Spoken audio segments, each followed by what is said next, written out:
Elite study platform पर आप सभी का स्वागत है। इस सीरीज़ में हम डिस्कशन कर रहे हैं हिमाचल प्रदेश स्कूल प्रवक्ता भर्ती का जो बीएड पोर्शन है। ये लेक्चर नंबर 8 है। आज के इस वीडियो में हम पढ़ेंगे शिक्षा शास्त्र और शिक्षण अधिगम अनुभव, जिसके अंतर्गत देखिए 3 तरह की आपकी मुख्य यूनिट्स इसमें रहने वाली है। संचार कौशल और शिक्षण के इसके उपयोग और मॉडल, अग्रिम आयोजक संकल्पना प्राप्ति, सूचना प्रसंस्करण, पूछताछ प्रशिक्षण, शिक्षण के तरीके। तीसरा इसमें सब यूनिट रहेगा शिक्षण अधिगम सामग्री की तैयारी एवं उपयोग। तो सबसे पहला टॉपिक है शिक्षा शास्त्र और शिक्षण अधिगम अनुभव। तो देखिए शिक्षा शास्त्र से ही क्या होता है, हमारी जो पूरी की पूरी शिक्षा पद्धति है वो आगे बढ़ती है। शिक्षा शास्त्र शिक्षण की कला और विज्ञान को संदर्भित करता है और इसमें सीखने की सुविधा के लिए विभिन्न तरीकों, रणनीतियों और दृष्टिकोणों को भी शामिल किया जाता है।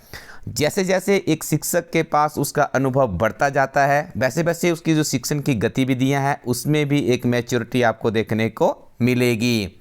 तो इसमें देखिए शैक्षणिक दृष्टिकोण की यदि हम बात करें तो पारंपरिक शिक्षा शास्त्र था, जो कि शिक्षण केंद्रित निर्देश शामिल होता था। इसमें शिक्षक सूचना और अधिकार का प्राथमिक स्रोत होता था। देखिए वर्तमान समय में यदि आप देखेंगे तो आपके पास सूचना के विभिन्न तरह के साधन उपलब्ध है, लेकिन प्राचीन समय में ऐसा नहीं होता था। जो ज्ञान आपको एक शिक्षक के माध्यम से मिलता था, उन्हीं सूचनाओं के आधार पर विद्यार्थी अपनी शिक्षा पद्धति को आगे बढ़ाते थे। एक रचनावादी शिक्षा शास्त्र होता है, उसके बाद आता है सहयोगात्मक और उसके अंत में आता है शिक्षा शास्त्र में प्रौद्योगिकी, जो कि वर्तमान समय में आपको देखने को मिल रही है, जिसमें हम इंटरनेट, ऑनलाइन विभिन्न तरह के पोर्टल्स का इस्तेमाल करते हैं। शिक्षा के सॉफ्टवेयर है, प्रशिक्षण प्रणालियों के उपयोग को भी सम्मिलित किया जाता है। इसके अलावा आज की डेट में आप देखते होंगे डिजिटल बोर्ड है, ऑनलाइन टेस्टिंग पोर्टल बने हैं जहां पे आपका मूल्यांकन किया जाता है। प्रौद्योगिकी उन्नत शिक्षण है, सक्रिय शिक्षण रणनीतियां हैं, शिक्षण के मार्गदर्शन में समाधान है, ग्रुप चर्चाएं हैं, कक्षा में चर्चाएं करवाई जा रही है, स्थिति आधारित शिक्षण है, रोल प्ले करवाया जा रहा है, समस्या समाधान के ऊपर विशेष व्यवस्था की जा रही है। ये सारी चीज़ें क्या है, ये वर्तमान समय में चल रही है। अंततः यदि हम शिक्षा का जो मूल अर्थ है वो क्या है, या शैक्षणिक गतिविधियों का जो मूल प्रारूप है वो क्या है, आजीवन, मतलब आपको लाइफ लॉन्ग लर्निंग करनी होती है।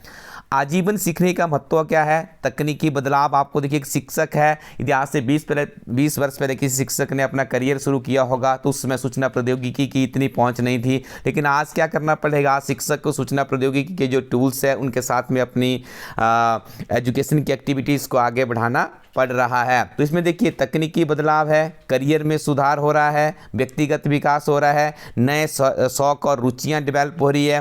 देखिए आज के दौर में आपकी जो रुचियां हैं, सोशल मीडिया है, आपके पास डिजिटल प्लेटफॉर्म के ऊपर आपके मनोरंजन के बहुत से साधन हैं। तो किस तरह से देखिए जीवन यहाँ पे परिवर्तित हो रहा है, जिसमें हम शिक्षा में संचार कौशल है, शिक्षक का एक दृष्टिकोण है, उसका एक अनुभव है, इन सारी चीज़ों में धीरे धीरे परिवर्तन आपको देखने को मिलेगा। शिक्षा में संचार कौशल का उपयोग ये बहुत महत्वपूर्ण है। देखिए जब शैक्षणिक गतिविधियों में एक सुयोग्य संचार होता है तो उसी से क्या होता है, जो डिजायरेबल रिजल्ट होता है एक टीचर को लेना है, या जो मूल्यांकन पद्धति में विद्यार्थी का मार्गदर्शन करता है, उसके सार्थक परिणाम हमें देखने को मिलते हैं। तो देखिए शिक्षा में संचार कौशल के उपयोग में स्पष्टता और अभिव्यक्ति। यदि शिक्षक की स्पष्टता है, उसके डाटा में क्लैरिटी है, उसकी अभिव्यक्ति में उसका अनुभव झलकता है, तो निश्चित तौर पे विद्यार्थियों को लाभ होने वाला है। सक्रिय भागीदारी होनी चाहिए। ऐसा नहीं है कि आप क्लास के अंदर खड़े हैं तो लेकिन आपका ना जो बॉडी लैंग्वेज है, या आपकी जो वे ऑफ टॉकिंग है, या जो आपके लेक्चर या डाटा का कंटेंट है, वो आपकी हर तरह की चीज़ें आपकी मिलनी चाहिए। इससे क्या होता है, विद्यार्थियों की एकाग्रता बढ़ती है।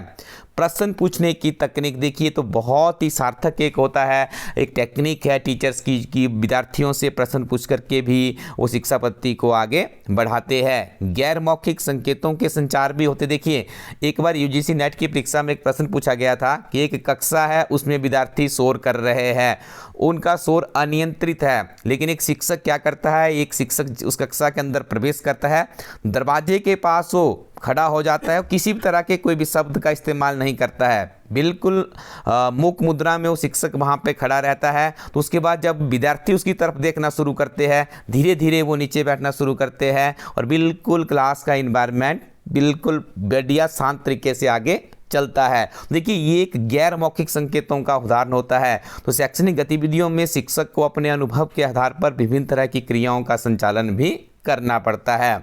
उसके उपरांत प्रतिक्रिया और मूल्यांकन है। प्रौद्योगिकी मध्यस्थ संचार होता है, समूह में भी संचार करवाया जाता है और कई बार देखिए शिक्षक और छात्रों के बीच भी संघर्ष जैसी परिस्थितियां भी पैदा हो जाती है, लेकिन उनका भी फिर शांतिपूर्ण तरीकों से ही समाधान निकालना पड़ता है।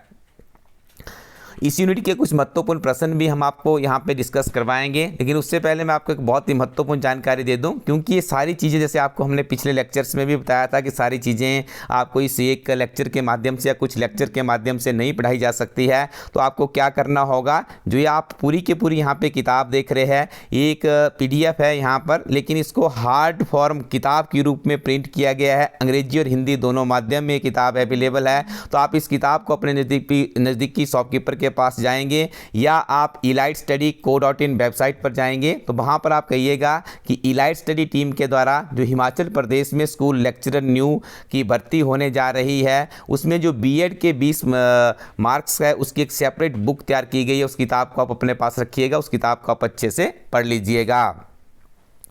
तो यहाँ पे MCQ में है पहला प्रश्न हमारा, प्रभावी संचार की एक महत्वपूर्ण विशेषता है, क्या है? स्पष्ट और संक्षिप्त जानकारी देना है। कक्षा में प्रभावी प्रश्न उठाने से छात्रों को किससे मदद मिलती है? महत्वपूर्ण सोच विकसित करने से। गैर मौखिक संचार में शामिल नहीं है। तो इसमें देखिए शरीर की भाषा को सम्मिलित किया जाता है, आवाज़ और स्वर की लय क्या है, आंखों का आइज टू आइज कॉन्ट्रैक्ट क्या है, ये सारी चीज़ें इसमें सम्मिलित होती है। स्पष्ट शब्दावली का प्रयोग इसमें अस्पष्ट होगा, यहाँ पे याद रखिएगा, अस्पष्ट शब्दावली का प्रयोग यहाँ पे निषेध होता है। सक्रिय श्रवण में शामिल होता है समय समय पर सवाल पूछना। छात्रों के साथ प्रभावी संचार के लिए शिक्षक को क्या करना चाहिए? छात्रों की सीखने की गति के प्रति संवेदनशील होना चाहिए। कक्षा में अनुकूल वातावरण बनाने के लिए शिक्षक क्या कर सकता है? तो सम्मान का वातावरण बनाना, शांतिपूर्ण या सम्मान का वातावरण या छात्रों की राय को महत्व देना, ये सबसे बेस्ट टेक्निक मानी जाती है। गैर मौखिक संचार के माध्यम से शिक्षक क्या संदेश दे सकता है? देखिए जानकारी भी दे सकता है या फिर उत्साह और जोश या कुछ इस तरह का करना है, उदासी या निराशा को रिप्रेजेंट करना है। ऑप्शन डी इसका बिल्कुल सही उत्तर है, उपरोक्त सभी सही है। कक्षा में प्रभावी प्रस्तुतिकरण के लिए शिक्षक को क्या करना चाहिए? तो विषय को दिलचस्प तरीके से पेश करना चाहिए।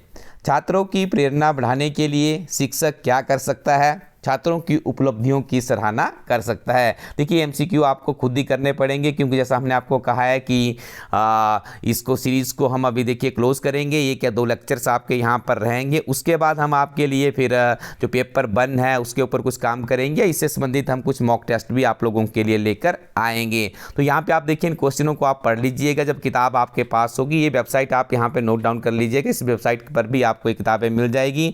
पेपर 1 की भी बहुत ही बेहतरीन किताब है। उसके अलावा आपको यहाँ पे एक और जानकारी दे दें, हमारी टीम के द्वारा इतिहास, विज्ञान, हिंदी और कॉमर्स विषय की भी किताब लॉन्च की गई है। तो यहाँ पे अगले लेक्चर में हम समझेंगे, लेक्चर नंबर जो 4 रहेगा, शिक्षण अधिगम प्रक्रिया में सूचना प्रौद्योगिकी का क्या महत्व रहता है। बहुत ही महत्वपूर्ण जानकारियाँ आपको यहाँ पर देखने को मिलेगी। साथ में हम यहाँ पर पढ़ेंगे जो आपके MCQ होते हैं, ऐसे MCQ जो कि आपकी इस परीक्षा में पूछे जा सकते हैं। 20-20 का हमने यहाँ पे एक सेट बनाया है, 100 के आसपास वो क्वेश्चन भी आपको देखने को मिलेंगे। तो ये लेक्चर नंबर हमारा 8 था। हमारी कोशिश रहेगी कि 2 लेक्चर्स आपके लिए और दिए जाएं और 10 लेक्चर्स में सीरीज़ को क्लोज कर दिया जाए। तो आप बने रहिएगा हमारे साथ में। Thank you very much, keep watching elite study YouTube channel.